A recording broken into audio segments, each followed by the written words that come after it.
你有没有想过，为什么你越是对一个人掏心掏肺，最后却越容易被这份坦诚伤得遍体鳞伤？你是不是也发现，我们这辈子吃过最大的亏，往往不是因为心机太重，而是因为我们太毫无保留。哪怕对方是你血脉相连的至亲，是你以为最懂你、最能包容你的人，从小到大，不管是世俗教化，还是刚接触修行的时候，我们总是被反复告诫，做人要坦荡，待人要真诚。我们以为把所有的委屈、软肋、心底的纠结，甚至是修行路上的烦恼与不堪，全都摊开来给对方看，这叫真诚，叫不欺心，这才算得上是修行人的清净本心。但今天我要告诉你一个佛家传承千年，只在古德师徒之间口耳相传的护心第一戒，这句话可能会完全打破你的固有认知。在修心的路上，90%的人都踩过一个最致命的大忌，那就是不要让任何人了解你太多，哪怕那个人是你的至亲。请先不要急着反驳，这绝对不是教你变得虚伪冷漠，更不是世俗那种小肚鸡肠的城府算计，这其实是菩萨道里慈悲与智慧双运的核心心法。佛陀在《华严经》里曾对修行人有过一句极其重要的开示：善护于身口，极益一切业，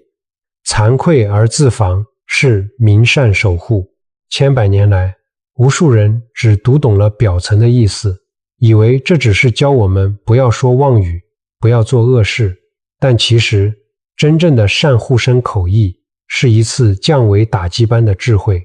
它教你的是要守住你内心的根本边界。当你把所有的底牌、所有的心事全盘托出的那一刻，你其实就像是把自己情绪和道心的遥控器交到了别人手里，别人的无心之言就能轻易搅乱你的定境，别人的担忧与评断就会化成牵引你的业力。这不是慈悲，这是亲手把自己的清净心丢进了是非烦恼的深渊，让你修行半生终究不得自在。今天我们就把这份护心密钥层层拆解的讲透，帮你避开这个修行路上最隐蔽的大坑。为了让你更具体地感受到这份毫无保留是如何悄悄毁掉一个人的，我们把时间倒回唐末，来看看天台山深处的一段真实公案。当时国清寺有2位同参道友，一位法号叫玄策，另一位叫明心。2个人同年出家，拜在同一位得道高僧的门下，一起在深山里清修了10几年，感情深厚，也都发愿要明心见性，普度众生。后来老师父圆寂了，临走前，师父把2人叫到床前，没有长篇大论，只留下一句遗训：护心如护目，莫令妄缘侵。意思是说，保护你的心，要像保护你的眼睛一样小心，千万不要让那些不必要的虚妄因缘侵入你的内心。说完，师父就安然逝寂了。3年守孝期满，2位法师各自下山修行，但他们对师父这句话的理解却走向了2个极端，也造就了他们截然不同的人生结局。我们先说说明心法师，他认为既然要修行，就要修一颗坦荡荡的心。什么叫护心？就是破除我执，对众生坦诚，对至亲更要毫无保留。于是他走到市井之中，广开法席讲经。他非常接地气，不只讲佛理，还把自己的底牌全都亮给信众看。他会分享自己修行遇到的瓶颈，心里冒出的贪嗔痴妄念，甚至出家前那些不堪的过往业障，全都毫无保留地说出来。他觉得这叫把自己摊在阳光下，接受大众检验。对家里的老母亲和亲弟弟，他更是掏心掏肺。每次回家，他都会把修行路上的煎熬，被别人误解的委屈，心里的挣扎与痛苦，事无巨细地道给母亲听。他认为这才叫信任，这才是骨肉至亲该有的坦诚。一开始大家都觉得明心法师好亲切，没架子，是个真性情的高僧，信徒越来越多。但另一边的玄策禅师却选了一条完全不同的路。他留在天台山脚下搭了个茅棚，平日里种菜打坐，有人来请教佛法，他知无不言，讲得清清楚楚。但如果有人好奇问他，师父，您现在修到什么境界了？您心里还有烦恼吗？他总是微微一笑，轻轻带过，从不正面回答。后来玄策禅师的亲哥哥大老远跑来投奔他，玄策尽心尽力照顾哥哥的生活起居，手足之情一点也没少。可是不管哥哥怎么打探他修行的细节，内心的想法，玄策禅师永远只跟哥哥聊家常，聊世间的道理，从来不把自己的内心底牌交出去。很多人开始在背后骂玄策禅师，说他为人冷漠，高高在上，连亲生哥哥都要防备，根本不懂什么叫大乘佛法的慈悲。就连明心法师都写信劝他，叫他要打开心房，活得坦诚一点，别这么累。玄策禅师看完信，淡淡一笑，没有回复，依然过着他守心如玉的日子。世事难料，才短短5年的时间，明心法师的处境就发生了天翻地覆的变化。首先发难的是那些曾经把他当神一样崇拜的信徒，当他们知道这位高僧原来也有妄念，也会软弱时，崇拜变成了鄙夷。他们说他是假和尚，把明心法师当初掏心掏肺分享的那些软肋和不堪，添油加醋地编成故事，在大街小巷里流传。紧接着他的亲弟弟打着他的名号，在外面四处敛财，最后惹上了官司，把明心法师也拖下水，闹得满城风雨。但最让明心法师崩溃的是他的老母亲，自从听了儿子修行路上的种种煎熬，又听到外面的流言蜚语，老人家整天提心吊胆，终日以泪洗面，最后忧思成疾，卧病在床，嘴里每天念叨的都是儿子的委屈。看着病榻上的母亲，听着门外的毁谤，明心法师的心像被刀割一样，他日夜辗转难眠，根本无法打坐，曾经的定力荡然无存。他陷入了深深的自我怀疑，我明明一片真心，不欺心也不欺人，为什么最后会身败名裂，还把最爱的家人害成这样？10年后，散尽家财了结官司的明心法师拖着疲惫不堪的身躯回到了天台山的茅棚，再次见到了玄策禅师。那时的明心眼神涣散，满身沧桑，而玄策禅师依然威仪具足，眼神清澈，举手投足间充满了从容与自在，显然已经明心见性。明心法师扑通一声跪在玄策面前，痛哭流涕地问：师兄，我到底错在哪里？我一生坦诚，从未有过一丝恶念，为什么会落得这个下场？师父当年的遗训到底是什么意思？玄策禅师轻轻扶起他，看着他的眼睛，没有讲大道理，只问了3个直击灵魂的问题。第一，你这些年全盘托出的心事、软肋和不堪有多少，最终变成了别人攻击你的利器？第二，你把自己的痛苦、迷茫和委屈全都倒给了你的老母亲，你以为这是坦诚和孝顺，但这些东西是不是成了他日夜难安的业障，成了他病倒的根源？第三，从你开始执着于我要被人理解，我要对人毫无保留的那一刻起，你修行的命脉是不是就已经交给别人了？别人夸你，你就飘在云端；别人毁谤你，你就痛苦万分。你连自己的心都护不住，还谈什么修行？这3个问题就像3记闷雷，重重地劈在明心法师的头顶。他瞬间浑身冷汗，恍然大悟，原来这么多年来，他根本不是在破除我执，而是在不断地强化我需要被认同的欲望。他以为的慈悲和坦诚，其实是不断地把自己的心掏出来，任人践踏，同时也把沉重的烦恼强加在至亲的身上。师父说的护心如护目，从来不是要你封闭自己，而是要你守住内心的边界。故事讲到这里，我想请荧幕前的你静下来想一想，你是不是也在生活中扮演着那个满身伤痕的明心法师？把天台山的故事拉回我们现在的生活，你仔细看看身边，甚至看看你自己，是不是常常也在做同样的傻事？我们总有一种迷思，觉得既然是一家人，既然是最亲密的伴侣，就应该没有秘密。我们把这叫做信任，叫做没有距离。但事实上，这往往是我们在人际关系里犯下最残忍的错误。让我举2个现代人最常遇到的真实情境，你听听看，是不是很熟悉？第一个情境是对父母的残酷坦白。很多在外打拼的人，在职场上受了委屈，遇到了小人，或者财务上出了点状况，心里焦虑的睡不着，一通电话打回家，为了证明自己跟父母很亲，或者单纯只是想找个宣泄的出口，就把这些焦虑、恐惧、对未来的迷茫，一股脑的全倒给了年迈的父母。你觉得这叫交心，这叫没心眼，但你忘记了，父母已经老了，他们没有能力帮你解决外面的明争暗斗，也帮不上你财务的缺口，他们唯一能做的就是替你白白担心。结果呢，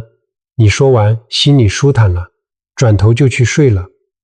但电话那一头的老人家却为此整夜辗转难眠，血压飙高，吃不下饭，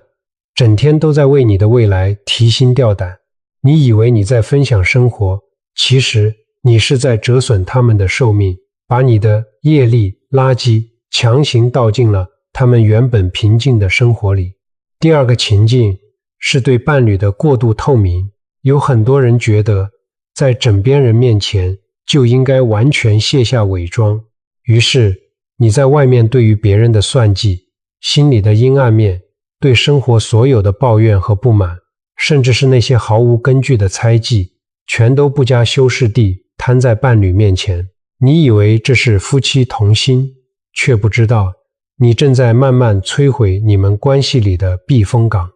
佛家讲，每个人的业力场都是独立的。当你把所有的负面情绪，所有的执念与不堪，无止境地倾倒给最亲近的人，这就像是把一盆浊水硬生生倒进了别人清澈的水盆里。时间久了，伴侣的亲近心被你搅乱了，你们的家不再是放松的地方，而是充满了焦虑与负能量的垃圾场。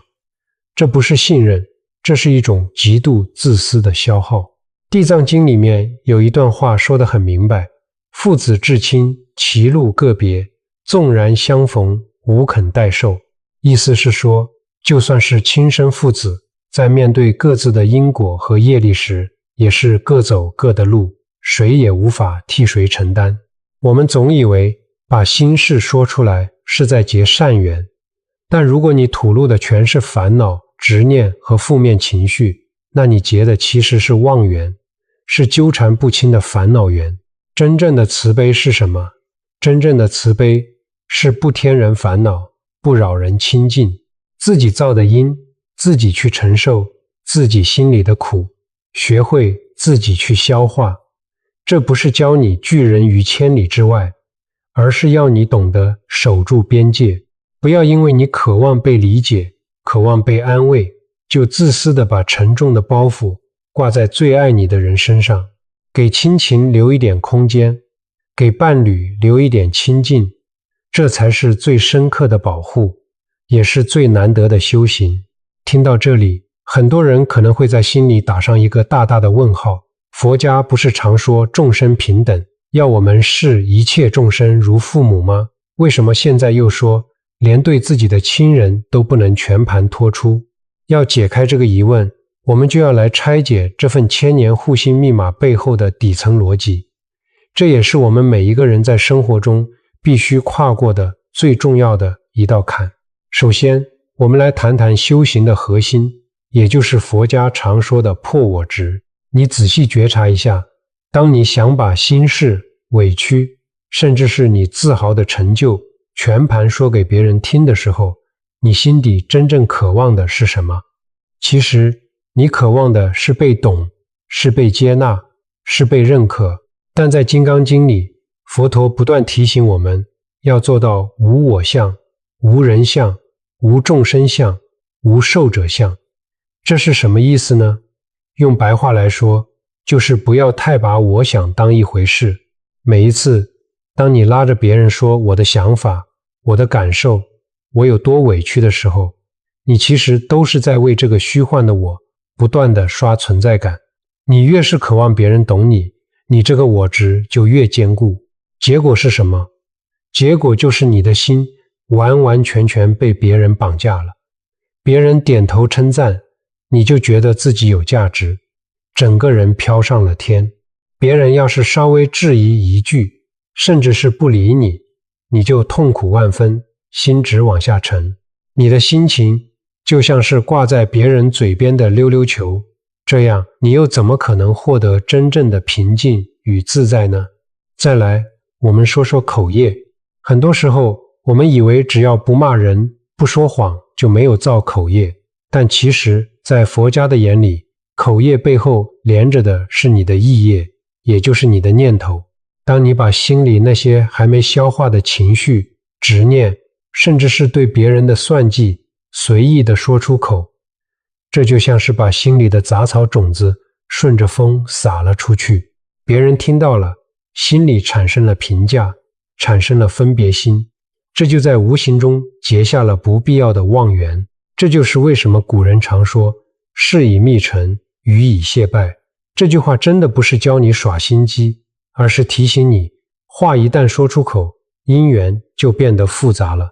守住嘴巴，其实就是守住你的因果，不让别人的妄念来搅乱你的清净。那么，这份不攀缘、善护念的护心戒法，到底该怎么落实？古大德将它分成了3重层层递进的境界，你可以对照看看自己现在正处在哪一层。第一重境界叫做凡夫境，藏迹于行，防患未然。这是我们大部分人所在的阶段，通常是因为在社会上吃过亏、受过伤，体会过被背叛的痛，所以懂得了逢人只说3分话，不可全抛一片心。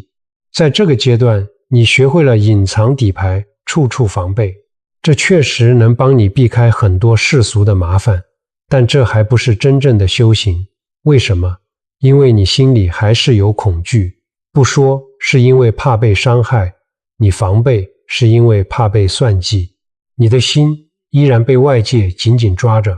没有得到真正的解脱。第2重境界叫做修行境，守心于内，不攀于外，这才是真正踏上修行之路的人。到了这个阶段，你已经明白万法唯心造，知道一切的烦恼其实都是自己心里长出来的，所以你不再刻意隐藏自己，但你懂得拿捏分寸，你待人真诚，温和有礼，但该说的话恰到好处，不该说的半句也不多言。你不把心事全盘托出，不是因为害怕被别人害，而是因为慈悲。你不舍得把自己的业力垃圾倒给别人，不舍得去扰乱别人的清净，这就是所谓的随缘不攀，心如不动。第3重境界叫做菩萨境，心空无住，无迹可寻，这就是修行的最高境界，也是终极的自在。到了这一步，你已经彻底放下了我执，你不会觉得有一个我需要被理解，需要被讨好。你对父母是最孝顺的孩子，对伴侣是最温柔的爱人，对众生是最慈悲的朋友。大家都能感受到你的温暖和善意，却没有能真正看透你，因为你的心就像一片广阔的虚空，了无痕迹，别人抓不住你的弱点，因为你根本没有弱点可以被抓。你没有隐藏任何东西，但也没有任何东西可以被外境扰乱，这就是真正的万缘不侵，究竟自在。听到这里，你是不是对真诚和慈悲有了完全不一样的体会？我们刚才讲了这么多心境上的提升，你可能会觉得这听起来境界好高，我是个凡夫俗子，每天要上班，要顾家，要面对一堆人际关系的烦恼，到底该怎么把这份护心戒法落实到生活里呢？六祖慧能大师说过，佛法在世间，不离世间觉。真正的修行从来不是要你躲到深山老林里，而是在你每天的起心动念、柴米油盐当中，为了帮你找回内心的定境，我整理了4个今天看完影片你立刻就能做的微小行动，不需要打坐几小时，也不用念几万遍的经文，只要你在生活中稍微留心，就能慢慢帮自己建起一道护心的屏障。第一个行动，话到嘴边留3秒的止语练习。我们人有一种本能，遇到委屈，遇到不顺心的事情，第一反应就是想找个人倾诉，想把心里的苦水吐出来。下次当你又有一股冲动，想要跟同事抱怨，想要打电话跟家人大吐苦水，或者想要在社群媒体上发长篇大论抒发情绪的时候，请你先做一件事，闭上嘴巴，在心里默数3秒钟。在这3秒钟里，你只要问自己一个问题：我现在说出这些话是为了解决问题，还是只为了发泄情绪、讨拍求安慰？如果只是为了发泄，请你把话咽回去。这不是压抑，这叫止损。因为你一旦说出去，不仅解决不了问题，还会把负能量传染给别人，给自己招来不必要的妄缘。学会自己消化情绪，是你护持心念的第一步。第二个行动，对至亲实行慈悲过滤法。从今天起，练习对你的父母、伴侣或孩子做一个情绪上的过滤器。我们在外面受了气，遇到了难关，回家当然可以沟通，但请你只讲客观的事实和需要配合的解决方案，不要把无处安放的焦虑与恐惧倒给他们。例如，公司最近裁员，你很焦虑，你不需要跟老母亲哭诉你有多害怕被开除，未来该怎么办，因为他帮不上忙，只会跟着你一起恐慌。你可以跟伴侣平静地商量，公司最近人事变动，我们可能要稍微控制一下这几个月的开销，这就够了。把你的脆弱和不堪在进家门前先抖落干净，不让至亲为你担惊受怕，就是你对他们最深沉的慈悲。第3个行动，戒掉你觉得呢的讨好惯性。你是不是常常在做完一个决定，甚至只是买了一件衣服，读了一本好书之后，总是忍不住要去问别人，你觉得呢？你觉得我这样做好不好？这个微小的口头禅，其实就是你我执在作祟，是你渴望被外界认可的证明。从今天开始，试着戒掉这句话。你修行的方法，你对人生的体悟，你面临的选择，只要不伤害到别人，你自己心里有数就好，不需要每个决定都得到别人的盖章认可。当你不再依赖别人的评价来建立自信，你会发现你的心突然变得好轻松，再也不会因为别人的一句否定就陷入深渊。第4个行动，睡前3分钟的业力切割观想。每天晚上睡觉前，躺在床上，花3分钟的时间，把注意力放回自己的呼吸上，然后在脑海里回想一下今天发生过的事，见过的人，接着在心里想象一把温柔的剪刀，或者是充满温暖光芒的宝剑，轻轻的、坚定的剪断你和这些人事物之间那一条条无形的连结线。在心里默默对自己说，今天的一切都已经过去了，别人的评价是别人的业力，我的清净由我自己守护，我不欠谁，也不求谁，我的心现在归零。把心里清空，把别人的期待还给别人，把别人的烦恼也还给别人。每天晚上带着一颗干干净净、无牵无挂的心入睡，这就是最好的护身符。只要你愿意开始尝试这4个小小的行动，你会发现你的人际关系不再那么沉重了，你的情绪也不再像云霄飞车一样忽上忽下，你正在一步一步把丢掉的心重新找回来。我们活在这个喧嚣的世界上，每天都要和各式各样的人打交道，也要面对与至亲之间深深的牵绊。从小到大，我们总以为毫无保留就是真心，全盘托出就是信任，却忘了人心很复杂，姻缘也很无常。你随口吐露的真心，可能在未来的某一天成为别人无心或有意刺向你的利器。你毫无保留导给至亲的烦恼，也可能成为他们日夜难安、牵肠挂肚的业障。你那么执着于要被别人理解、被别人接纳，最终这份执念只会变成一条看不见的铁链，狠狠地锁住你原本可以自由飞翔的心。修行这条路，说到底，终究是一个人的独修，是一场向内求的觉醒，也是一场自己跟自己的和解。你能为自己守住多少内心的清净，你就能在这个复杂的世界里得到多少真正的自在。你能放下多少渴望被人懂的执着，你离菩提大道的距离就会有多近。亲爱的朋友，这个世界上没有人能代替你修行，没有人能替你承受因果，更没有人能替你护持好这颗无价的真心，除了你自己。真正的修行从来不是毫无保留地掏空自己，而是不欺人也不自欺的坦荡与真诚。真正的慈悲从来不是没有边界地去承担别人的业力，而是懂得不添人烦恼、不扰人清净的温柔分寸。真正的自在更不是非要让全世界都懂你，而是哪怕今天没有一个人理解你，你的心依然如不动，安然自在。给亲缘留一点边界，给自己留一片谁也无法侵犯的清净道场，